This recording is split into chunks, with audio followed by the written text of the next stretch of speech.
What's going on, everybody? It's your man Matt on a Jape with Jape Cycling, here with another Fuji Sportif upgrade. So today, you guys, I'm super excited because we're doing something that I really like doing, and that's swapping out our wheel set. So the very first thing we want to do is make sure we've got all of the right tools and materials that's going to help us with this swap. So I'm actually going to leave the Vera Corsa wheel set, both the rim as well as the tires intact. We're getting rid of the entire set altogether. The first thing we want to do is make sure we've got a new set of wheels. So, some of you may have heard of the Team Elites. So we do have our carbon rim brake wheel set here. And the beauty of this one is it already comes with the rim tape, which is really going to help us out, so we're not looking for it later on. We've got our Shimano 9-speed cassette. This is going to be awesome. We got our 9-speed chain, and you gotta have the black edition gator skins. Take a look at that. What a beauty. So I'm super excited and ready to get started. I hope you guys are ready to get started too. Let's do it. All right, so let's go ahead and get started. This part of the actual process is actually probably one of the easiest steps. We're just going to simply take off both of our front and our rear wheel. We'll actually remove the chain as well. That way we keep it out of the way. Let's do it.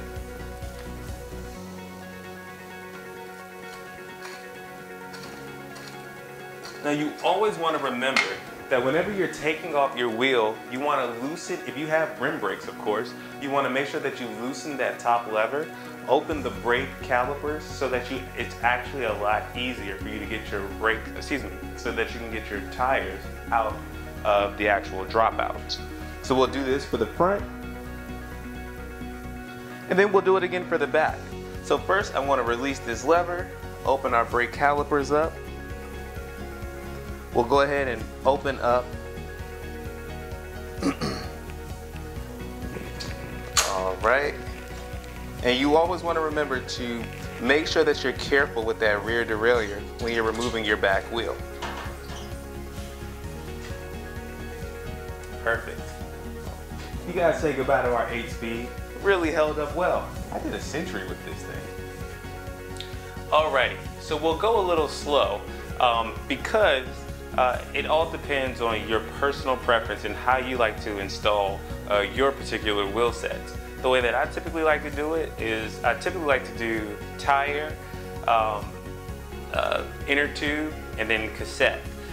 Pretty much, like I said, it really just depends on your personal preference. So we're going to go ahead and get our 700 by 25C black edition gator skins on. Now you want to be careful also that when you're looking at your gator skins, there's an arrow on your tire, and this is your rotation arrow. So it's your direction. I'm sorry. So it actually lets you know exactly which direction that arrow should be going in. So if it's facing forward, that's the direction that you want your tires to typically be rolling in that same motion. All right, so let's go ahead and put that on. This looks like where it'll go.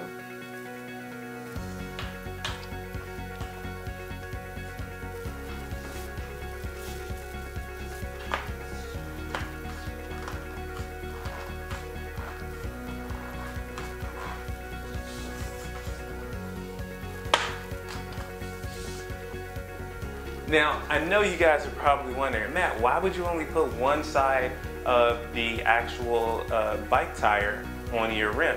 And it's actually because it makes it so much easier, right? Whenever you're installing, and even when you're removing the inner tube. So it just makes it so much easier for you to have it already in place, and a lot more easier when you're trying to fit these gator skins just completely in the rim of your bike. All right, so we've got our 700C inner tubes right here. Go ahead and unravel that guy. Now, one thing I also wanted to note is whenever you're dealing with the actual carbon wheels, the rim is actually a lot deeper. So these are actually a 45mm deep wheel set. meaning that the actual inner tubes that I need to replace, right, they need to have a longer stem valve. This particular stem valve is going to be an 80mm stem valve, which should be long enough to actually protrude out of the rim in order for me to place air into it. Let's see.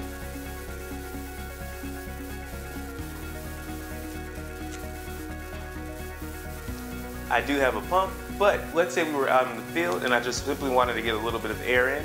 I can actually open that up and inflate that guy. All right, let's get that in.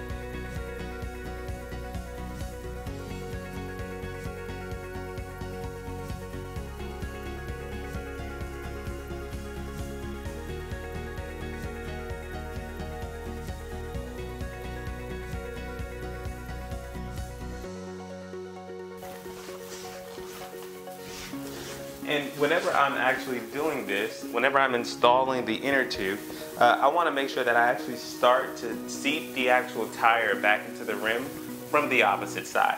So if the stem valve is here, I'll actually start my install right around here.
Got a pump.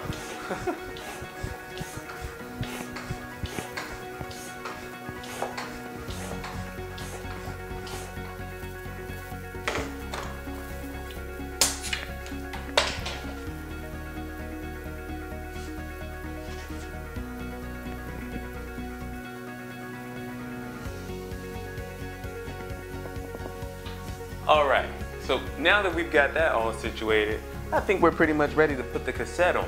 So we've got our 9-piece cassette, but before we can do that, you gotta make sure that you put some lubrication on. I can't stress this enough. It's more important that you actually have more lubrication sometimes than not enough, because that's what's gonna cause a lot of those creakings and sometimes for your cassette to even break right off. What I'm gonna do is simply place some of the lubrication in between each, and then I'll simply go through and just rub it all in.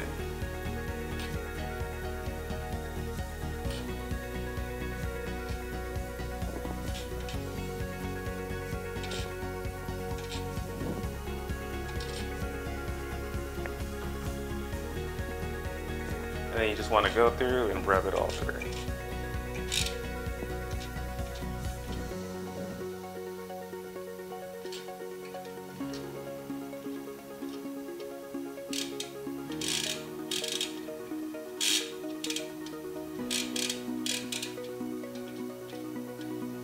All right, so now after we had now placed our cassette back onto our actual, the freewheel hub here, you want to make sure that it doesn't move, that it's secure. We have one more piece to put on, but before we put this piece on to actually screw basically our cassette lock ring, before we can put that on, you want to do one thing, and I'm sure you guys have guessed it by now, but that's right, more lubrication. So we want to go ahead and apply this around.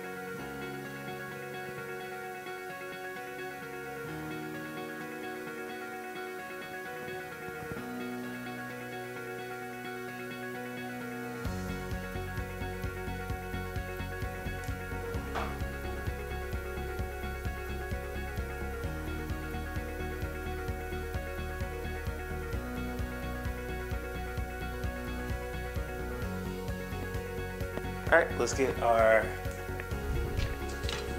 wheel and cassette back here. So we're going to place this back on the top, right in the center.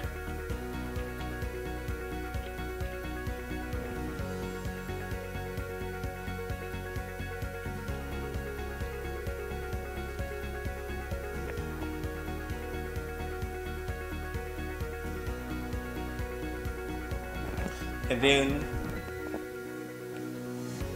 here we'll actually need our cassette removal tool, and we'll go ahead and start to tighten it.